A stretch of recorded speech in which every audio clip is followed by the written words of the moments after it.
A lot of people think that $2 bills are incredibly rare. Did you know the United States Bureau of Engraving and Printing still makes $2 bills to this day? It's true. If you don't believe me, you can go to your local bank and ask the bank teller for some $2 bills and see what they say. In this video, we're going to go over why your $2 bill will make you rich and what you need to be looking for exactly on your $2 bill that makes it super rare and valuable. So let's just start off with this $2 bill that's sold online for $1,320. This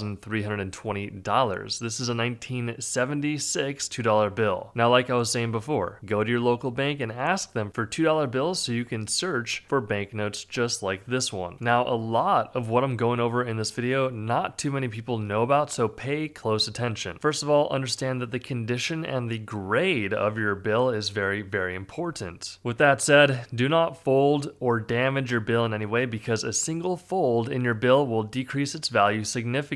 This banknote got graded by PCGS at a 64 ppq. 70 is the highest grade. From 60 to 70 means that there is no folds on the bill. To get all the way to a 70, essentially you just need a nicely centered bill. And by centering, I'm just talking about the white margins you see around the banknote. Now, what made this $2 bill sell for $1,320? Pay close attention. Look very, very closely at the serial number. This is something people can look over so easily. So essentially the bottom left serial number says 592-08394. The top right one says 592-08494. It is that one digit that is mismatched, causing this $2 bill to be a mismatched serial number error, and that's why it sold for over $1,000 at $1,320. Now, looking at the back of this bill, you'd have no idea why it sold for $2,160. On the back of the bill, you'll see a beautiful design which depicts John Trumbull's painting, The Declaration of Independence. At the back bottom right, you're going to see a plate position. Essentially, all that is the position this specific banknote was located on a printing plate. Also, understand that the back of the bill is always printed first during the printing process for United States paper money. When we flip it over to the front, you're going to see that the second print is everything that is facing normally here, and the third and final print is going to be that overprint, which is inverted, and that is why this $2 bill from 1976 sold for $2,160, $3,960. Now, when it comes to a banknote like this, guys, you got to be very careful. Whether you're buying paper money or selling it, getting it graded by a third-party company like PMG or PCGS is critical to making sure you're not going to be getting scammed. There are bad actors out there that will see a video like ours and try to replicate some of the errors that they see in this video. This one being a great example because if you look on the back, the first print is missing. Now, when someone sees this, they're like, wow, I could probably replicate this by shaving down the back of the bill. Any expert at a company like PMG or PCGS will quickly be able to identify that the banknote is altered and they would reject the bill. An error like this can fetch a hefty premium, just like this one that sold for $3,960. Looking at the back of this $2 bill that sold for $4,080, it looks like this corner got chopped off by a pair of scissors, but instead, once you go to the front, you can see that the bill was folded over and printed on. So the first print went down like normal, the second print went down like normal, and then between the second and third print, the bill got folded over and printed on, causing this printed fold over error, which sold for $4,080. $5,040 for this $2 bill, which has an overprint on back error. So you can see the front of the bill has no overprint. It's actually a great depiction of exactly what the second print does. So everything you see on the front, that is the only thing that goes down on the front of the bill as the second print, and the third print is going to be that overprint which you see that is printed on the back of the bill. A big oopsie by the United States Bureau of Engraving and Printing, but nonetheless it sold for $5,040. All right, 18,000 buckaroos for this bad boy. This is a doubled print error. So the overprint was doubled, and the way that you tell if you have a genuine one of these is a few ways. First of all, you want to get a high power USB microscope or a jeweler's loupe. All you need is a 10x magnification, but look closely at the serial number. If the print style of the serial number is identical, then there's a high probability of a genuine bill. Now, if one of them looks like a letterpress and the other one looks like a laser jet or inkjet from a computer printer, then you're in big trouble. I've seen these bills be altered, and that is why if you ever see one online that is not graded, stay far away from it because it is most likely going to be altered. Like I said before, a grading company like PMG or PCGS is going to be able to quickly identify an alteration, but you may be asking, why does the serial number change? And that is because during the overprint, when the overprint comes down, there is a register on the machine that when pushed down, it automatically rotates the serial numbers in a mechanical fashion. So the press machine comes down, rotates the serial number, and presses again, and rotates, presses again, etc. That is why the serial numbers go up over time. So essentially, look out for the doubled overprint error because this one sold for $18,000. If you have not done so already, get your free coin and currency ebook down below, and we'll see you in the next video.